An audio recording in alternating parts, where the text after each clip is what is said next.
ছিল আপনি যদি দল থেকে পদত্যাগ করেন তাহলে আপনার সংসদ সদস্যপদ চলে যাবে।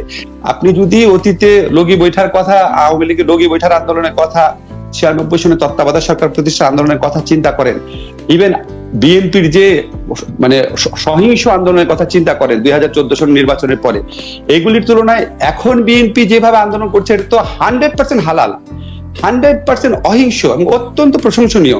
এখানে উনি বাড়াবাড়িটা কি দেখলেন এটা বুঝতে পারলাম না। বাড়াবাড়ি কি ওনার কাছে? আমি একটু ছোট করে প্রশ্ন করতে পারি যে বিএনপির বেগম খালেদা জিয়া এখনো বিএনপির চেয়ারপারসন, গঠনতন্ত্র অনুসারে তিনি বিএনপির সকল নীতি নির্ধারণ করে থাকেন এবং বিএনপির পক্ষ থেকে এটা বলা হয়েছে পর থেকে সবকিছু নাকি বেগম খালেদা জিয়ার কথায় চলবে। উনি যদি বয়োবৃদ্ধ হিসাবে একজন কনভিক্টেড হিসাবে বাসায় গিয়ে থাকতে চান নির্বাহী আদেশে, তিনি তো নিজেকে বিএনপির রাজনীতি থেকে বিযুক্ত করতে পারতেন, তিনি বলতে পারতেন যে আমি আর বিএনপির চেয়ারপারসন নই, আমার সাথে কোনো রাজনৈতিক সম্পর্ক নাই। ফ্যাক্ট রিমেন্স তিনি বিএনপির চেয়ারপারসন, বিএনপি যা করে তার দায় তারই। আচ্ছা ফাইন, এটা আপনি ভালো বলেছেন। এখন আপনি ঠিক খেয়াল করেন সারা পৃথিবীর রাজনীতিতে এটা হয়। আপনি জাস্ট বাংলাদেশের দিকে খেয়াল করেন, বাংলাদেশে 25 মার্চের রাত্রে যখন বঙ্গবন্ধুকে ধরে নিয়ে গিয়েছিল, যখন আমরা জানতাম বঙ্গবন্ধুকে হয়তো মেরেও ফেলতে পারে বিচার করে, আমরা তো বঙ্গবন্ধুকেই রাষ্ট্রপতি করেছিলাম। আমরা কি বলেছিলাম যে বঙ্গবন্ধু এখন রাষ্ট্রদ্রোহী মামলাতে উনি মৃত্যুবরণ করতে পারে, কাজে উনাকে রাষ্ট্রপতি রাখা দরকার নাই? এত বড় একটা সিদ্ধান্ত। মুক্তিযুদ্ধকালীন মুজিবনগর সরকারের প্রধান আমরা বঙ্গবন্ধুকে রেখেছি। বঙ্গবন্ধু যখন আপনার আগরতলা মামলা ষড়যন্ত্র ছিল তখন আমরা বলেছি বঙ্গবন্ধুকে ছাড়া কোনো গোল টেবিল হবে না, কোনো আলোচনা হবে না। এটা তো সারা পৃথিবীর রাজনীতি। আপনি ভারতের রাজনীতি দেখেন, আপনি পাকিস্তানের রাজনীতি দেখেন, যেগুলি যখন একটা নেতাকে অন্য বৈরী একটা সরকার এসে শাস্তি দেয় তখন সাথে সাথে কি ওই দল বলে আচ্ছা ঠিক আছে এখন থেকে এই নেতারা আমাদের নেতারা শাস্তি পেয়েছে? এটা কি হয় নাকি? আপনি পলিটিক্যাল কালচারে যেটা একসেপ্টেবল না সেরকম হঠাৎ অদ্ভুত একটা কিছু আশা করবেন কেন? আর একটা কথা যে বেগম জিয়া কি ওনাদেরকে বলতে বলেছে এই কথাটা? বেগম জিয়া যদি বলতেও বলে, এটা কি যেই 3টা কনসিডারেশনে, মানে প্রধানমন্ত্রী তো বলেছেন এই 3টা কনসিডারেশনে ওনাকে বাসায় থাকতে দেওয়া হয়েছে, এই 3টা কনসিডারেশন কি উধাও হয়ে গেছে? উনি যদি বলতেন যে ফোর্থ কনসিডারেশন ছিল যে বেগম জিয়াকে কোনো রাজনৈতিক জনসভায় বেগম জিয়াকে নেত্রী বলা হবে না, উনাকে রেফার করা হবে না, বিএনপি উনার মুক্তি চাবে না, বিএনপি উনার আন্ডারে নিয়ে ইলেকশন করতে চাবে না, এই সমস্ত শর্তেও দেওয়া হয়েছে গৃহে থাকার অনুমতি, তখন আমরা বলতে পারতাম যে না ওই কারণটা এখন আর নাই। তো এটা কোনো কার্যকারণ সম্পর্ক পায়নি। আমার কাছে মনে হচ্ছে প্রধানমন্ত্রী সরাসরি হুমকি দিচ্ছেন এবং বিএনপির মানুষের জন্য যে স্পর্শকাতর একটা ব্যাপার, এবং আমি এইটা আমার কাছে অত্যন্ত আনরিজনেবল কথা মনে হয়েছে। বিএনপি যদি সন্ত্রাসী রাজনীতি করতো, জ্বালাও পোড়াও করতো, তাও না হয় কিছুটা বোঝা যেত, বিরক্ত হয়ে বলেছেন। না প্রফেসর আসিফ নজরুল, আপনি আইন বিভাগের একজন অধ্যাপকের পাশাপাশি আপনারও একটি বড় পরিচয়, আপনি রাজনৈতিক বিশ্লেষকও বটে এবং আপনি মাঠের সাংবাদিকতা অনেকদিন করেছেন। আমি শুধু জানতে চাই যে বঙ্গবন্ধুর উদাহরণ আপনি দিলেন, বঙ্গবন্ধুকে কিন্তু কোনোদিন জেলের কথা বলে বা কারাগারে নিয়ে যাবো কথা বলে আসলে এরকম হুমকি দেওয়া সম্ভব হয় নাই। তিনি আরো 3বার বলেছেন কারাগারে গেলে কোনো রকম কোনো সমস্যা নাই।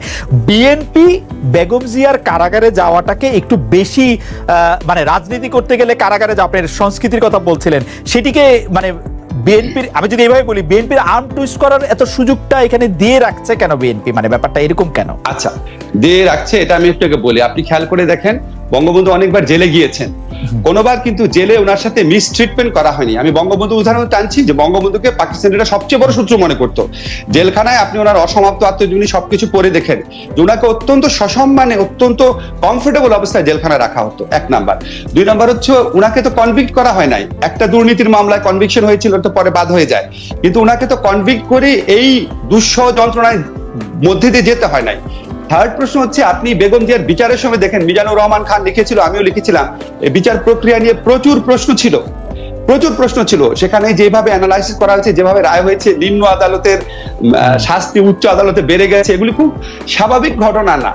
এবং আপনি জানেন বাংলাদেশে রাজনৈতিক কেসের ক্ষেত্রে যখন এই 2টা দল পরস্পরের বিরুদ্ধে এত বেশি শত্রুভাবাপন্ন, রাজনৈতিক কেসের ক্ষেত্রে অন্যভাবে ট্রিট করা হয়। আমার একটা মামলার কথা মনে পড়ছে, নাইকোর মামলাটা আমাদের প্রধানমন্ত্রী সবসময় বলেন তত্ত্বাবধায়ক সরকার মামলা করেছে, তো নাইকোর মামলা তো তত্ত্বাবধায়ক সরকার 2 নেত্রীর বিরুদ্ধে দিয়েছিল, তো উনি ক্ষমতা আসার পর উনারটা বাতিল হয়ে গেল আর বেগম জিয়ার বিরুদ্ধে মামলা চলমান আছে কিভাবে? একটা উদাহরণ থেকে তো আমরা বুঝতে পারি কি হয় এখানে।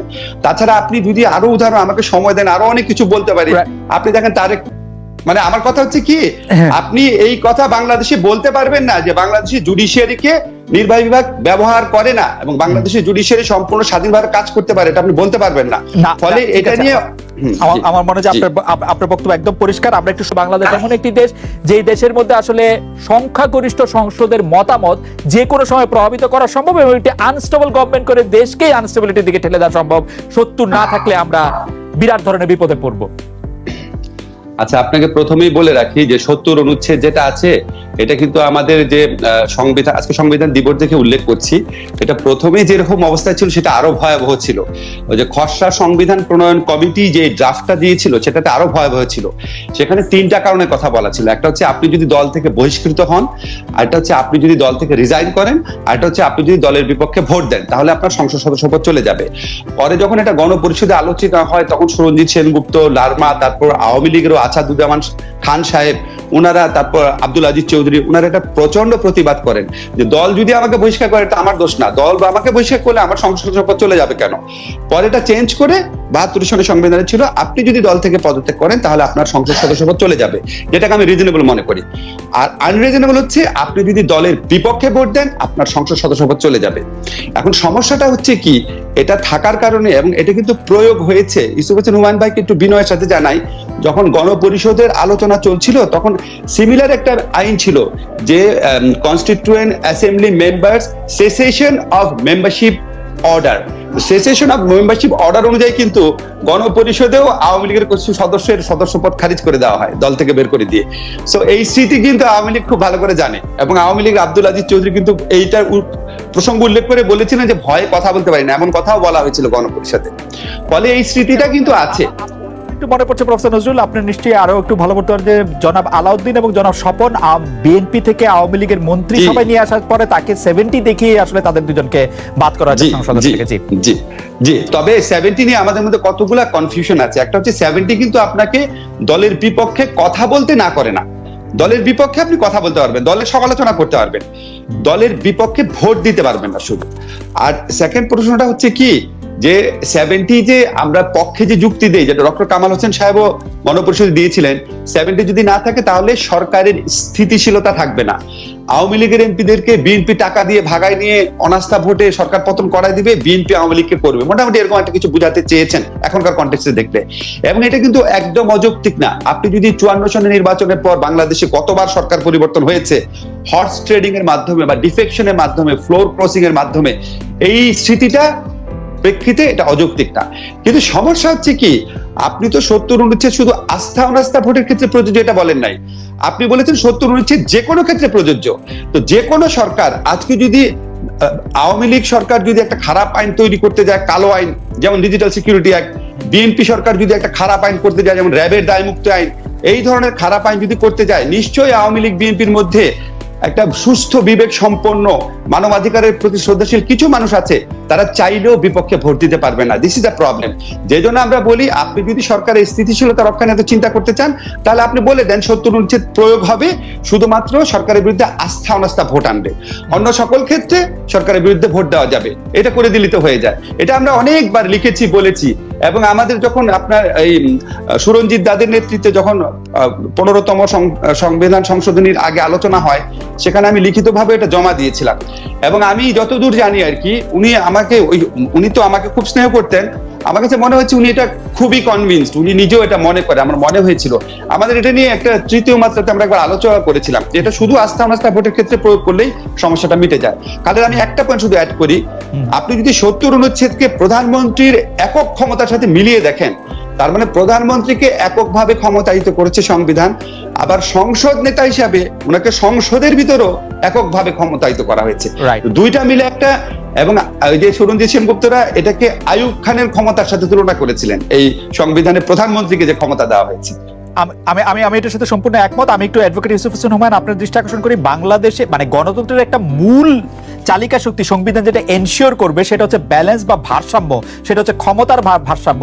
কিন্তু বাংলাদেশের সংবিধান আসলে রাষ্ট্রের প্রধান নির্বাহী যিনি প্রধানমন্ত্রী তাকে আসলে এককভাবে সকল ক্ষমতা দেওয়ার জন্য রেডি হয়ে আছে বর্তমান সংবিধান পড়লে, এরকম মনে হয়। আমি আপনাকে মনে করে দিতে চাই, যেমন ধরেন 48 বাংলাদেশের রাষ্ট্রপতির ক্ষমতার ক্ষেত্রে বলা হয়েছে যে উনি যা কিছু করবেন দুটি ক্ষেত্র ছাড়া বাকি সব ক্ষেত্রে প্রধানমন্ত্রীর পরামর্শে তিনি করবেন। তাও এটি বোঝা গেল যে প্রধানমন্ত্রীকে কোনো তাকে পরামর্শ দিয়েছেন কিনা 48 অনুসারে সেটি কোনো প্রশ্ন করা যাবে না। তারপরেও একটু ফাঁক থাকলো। কিন্তু আপনি দেখেন যখন এটি জরুরি অবস্থা ঘোষণা করার মতো অবস্থা হবে, অর্থাৎ সেটি যে কোনো কারণে হইতে পারে, মানে মানে যুদ্ধ, বহিরাক্রমণ, অভ্যন্তরীণ গোলযোগের প্রতি আমি দৃষ্টি আকর্ষণ করছি, তাহলে উনি যদি জরুরি অবস্থা জারি করতে হয় সেইটার ক্ষেত্রে শর্ত হচ্ছে প্রধানমন্ত্রীর প্রতি স্বাক্ষর প্রয়োজন হবে। তার মানে এই ডিসিশনটা প্রধানমন্ত্রী নেবেন আসলে। এবং আমি বিচার বিভাগ, সংসদের ক্ষেত্রে, এইটার ক্ষেত্রে প্রফেসর আসিফ নজরুল বলেছেন, সব ক্ষেত্রে আমি দেখাতে পারি যে এককভাবে বাংলাদেশের সংবিধান শুধুমাত্র প্রধানমন্ত্রীকে ক্ষমতাবান করেছে, বাকি সবকে ক্ষমতাহীন করেছে, এরকম মনে হয় কিনা।